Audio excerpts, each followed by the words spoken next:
Okay, so I picked up this Sony Walkman at a thrift shop. They wanted $5 for it, and I tested it, and the AM/FM worked. So I know that the amplifier was working, and then the switches and the volume control, all that was working, but it wouldn't play tapes.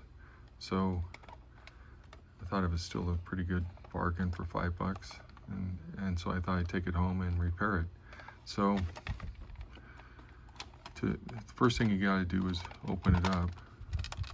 So you could take a look in here. It's kind of dark in there, but there are 3 little pins in here. There's one there, one there, one over here. Then there's another one right here, and you can see there's, I don't know if you can see, there's a little arrow there pointing to it, and there's arrows at the other 3 in here. So you want to push down carefully on those. There's little claws that need to come off.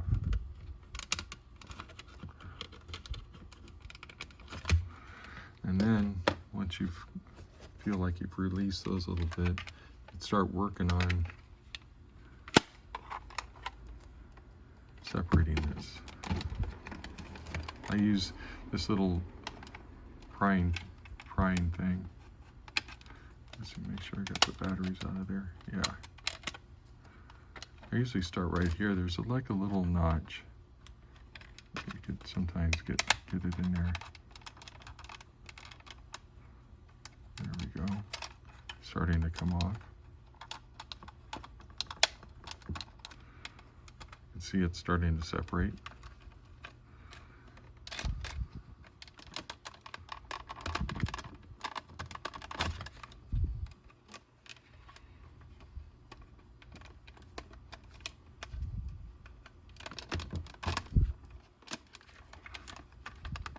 Takes a little time, but just take your time.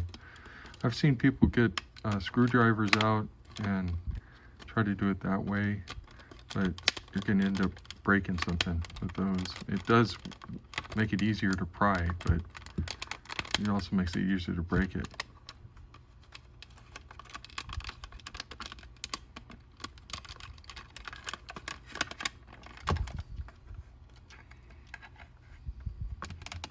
Keep trying.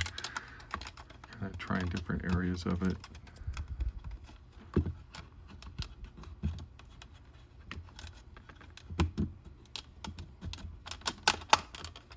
There we go.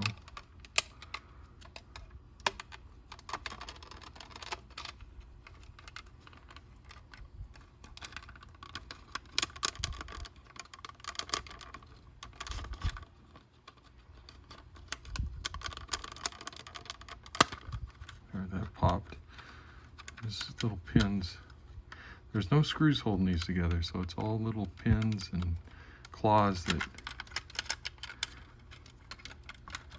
keep it sealed.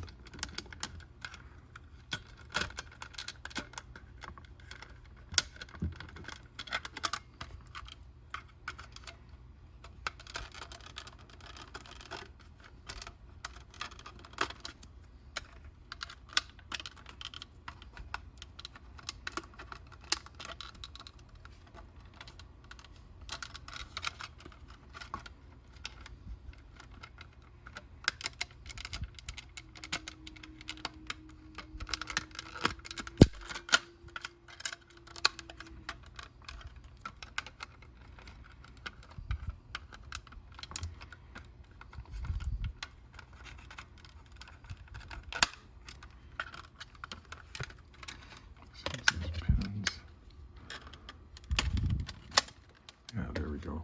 I just had to hit that little pin in the middle there, and the back came up. Okay, there we go. So once you get that case open, you'll have the 2 pieces here, and you'll take a look at the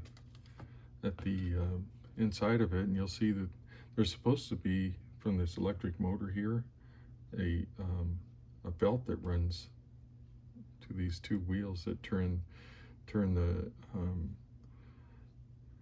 tape, and the belt is not there.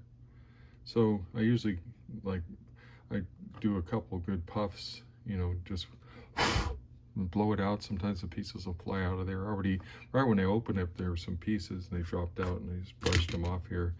As the belt just disintegrates and gets all like sticky. So it's been in there for 20 something years. I think this is a 1993, so it's like 30 years. Now it's 2026, so I don't know how long it's been inoperable, but what I usually do is use a toothpick and kind of pick around, and I can pick out some of the pieces. And then another thing that I do is I get the toothpick and I dip it, I pour some isopropyl alcohol in the cap and kind of get it on there. Then use my thumb and just run it through that groove that's where the belt rides, and just get off all the little pieces that and residue that are left over in there, because that'll just gum up the playback of your cassettes. It takes a little while, but you can see you get some black stuff that shows up on there. So I'm going to do that, clean up all that, on this one too. Get all the black residue out of there, get them nice and clean. Same thing on the playback motor. The little pulley there, kind of spin it around and get all the gunk off of there. All the little pieces out of the machine. And once you're done with that,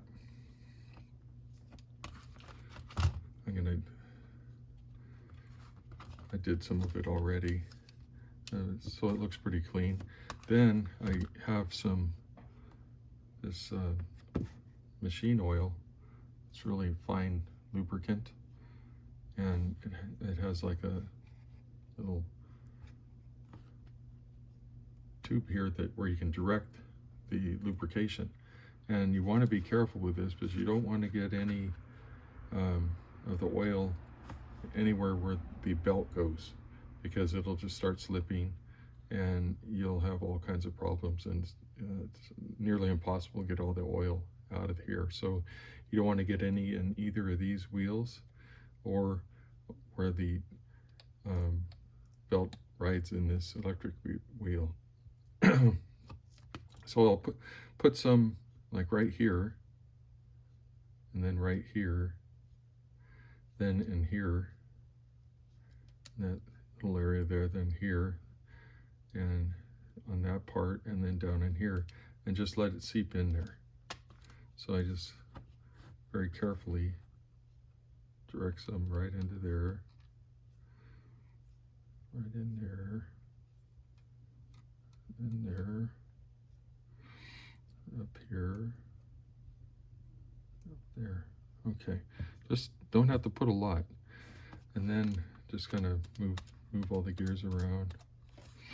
If you had any extra come off, I could dab it off of there. Don't want it kind of moving around very much. And then once you get all that lubricated, you can see how things start kind of turning smoothly in there. This wheel is spinning pretty good, and so it's pretty much all cleaned up. Then you get your new, oh, another thing that I do for the electric motor, trying to get the residue off of this little spinning pulley there, I get a fishing line and I double it up like this, and you could kind of run it back and forth to try to loosen up any of the tape, any of the residue that's in there. Just want to get it all out of there. So this is in pretty good shape. Then the next thing that I do is I'll put the new belt on. So the best way I've found to do that is to put it, see if I can get a good angle here, right in this. Let's move this over here. So I put the belt right here and use my thumb to hold it in that groove. There, so it's nice in that groove right there. Then I stretch it all the way to the electric motor. Okay, so that's almost done. Then the last part of it, this little piece on this particular model is supposed to be on the out, like in this, not like that, but it rides. Oh, now it popped off. Let's try it again.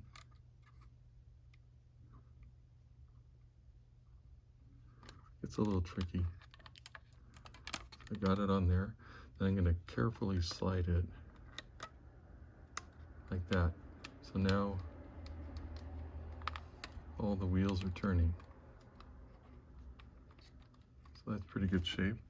I keep wanting to make sure I don't get any of that oil.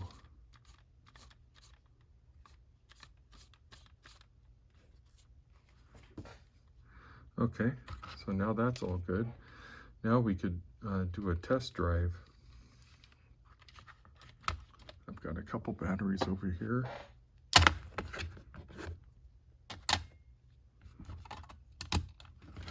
Kind of have to hold them in because this case kind of holds them down, but if you put your thumb right between them, you can do it. So I'm going to hit play.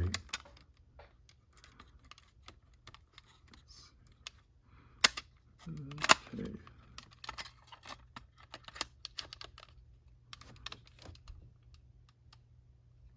Make sure this is on tape. There's a little switch here where it's tape or radio. You can see it running. So it looks like it's working right. Reverse, forward. And that'll help work some of that lubrication down in there too. So that looks pretty good. Then now that we know that that's operational, and I know that audio already works because I tested the AM/FM aspect of this. So I had a tape in here. This is ZZ Top Afterburner, so that's what I'll be listening to once this gets going. And you can carefully lift this out.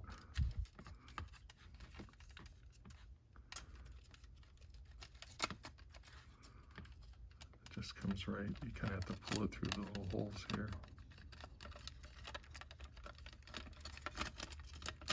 Like that.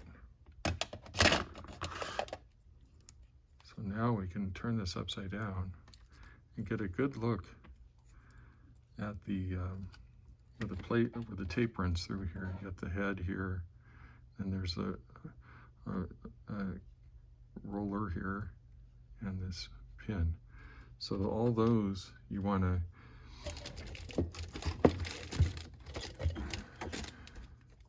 get some isopropyl alcohol.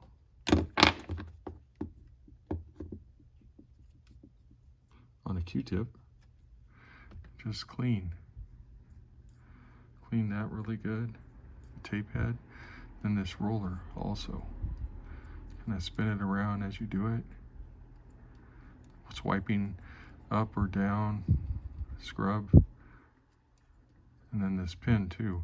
If you don't do that, that's one of the main causes between these two, especially right here, it'll cause your tape to get wound up in here and eaten. So you want to make sure these are all clean. So that's good enough there, and then it could dry off a bit while we're reassembling here. The last thing that I usually do once I start testing the tape in there is there's a possibility that it could run slow. So there is a speed adjustment that we can do.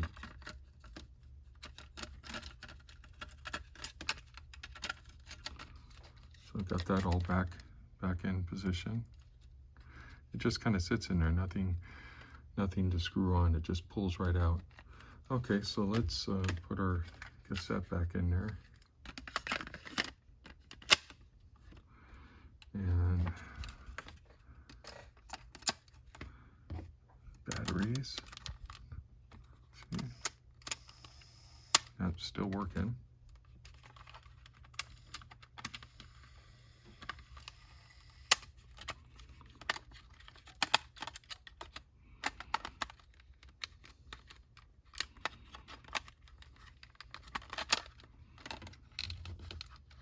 Okay, try to hold those down. And I've got my headphones. So I'm going to go ahead and plug those. Maybe I'll plug them in first, right here. These batteries in. And we're going to put it on. Let's see how it sounds.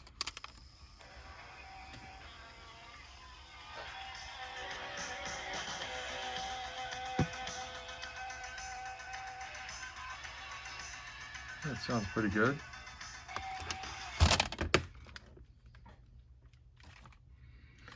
So at this point, it sounds like I think I cleaned it up good enough where the belt is working properly. If you did need to make any adjustments, the place where you do that is right in this little hole. Right here, you have to get a very tiny screwdriver and stick it in that little hole, and you can kind of turn it back and forth, and you'll find where it fits in there, and you could adjust fast or slow. And it's really easy to do. And actually you could even do that when this is reassembled, because the hole for it is right here. You can stick your screwdriver in there and make your speed adjustment. So if you ever notice that on this particular model, that's the way it works. And on some of the others, it's very similar. So now we just have to reassemble and take the batteries out.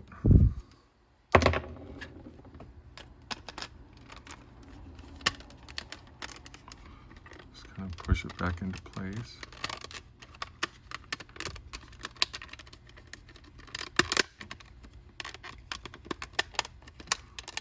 Work your way around.